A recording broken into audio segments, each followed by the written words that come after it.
It's important to focus on the right metrics when you're monitoring your fraud team's productivity, because if you put too much emphasis on the wrong metrics, for example, average handle time, it can drive the wrong behaviors. It can drive the analyst to finish an alert too quickly and quickly want to move on to the next alert. That's often the result of leadership wanting to get through an alert backlog and pushing to get through their volumes in their queue, and they focus too much on the handle time and getting the analyst to move through quickly.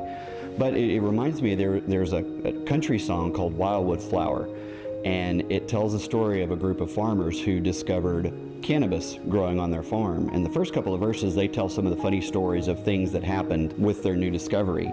The last verse of the song, they talk about law enforcement showing up and burning and pulling all of their cute little weeds, as they described it. The last line of the song, the farmer says, "And we just smiled and waved, sitting there on that sack of seeds." The same thing happens in fraud activity when an alert fires in. If the focus is getting through the alert quickly and moving on to the next alert, you might mitigate the accounts that were a part of that initial alert that fired, but without doing a thorough links analysis and identifying all of the accounts, all of the profiles that are linked to that fraudster, you miss the 98 other accounts.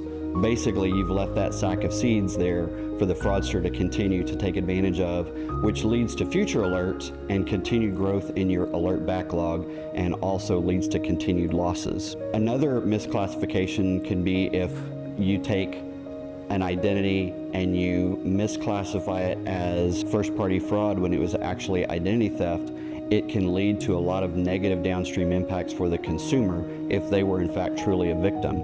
If you call it first-party fraud, they can have a suspicious activity report or a SAR filed against them, which could result in law enforcement reaching out to them when they were actually a victim. It could also lead to them not being able to open accounts at other institutions because they've been reported as committing first-party fraud. So it's important to really do a thorough review of all identity fraud and make a correct determination as to the nature of the activity.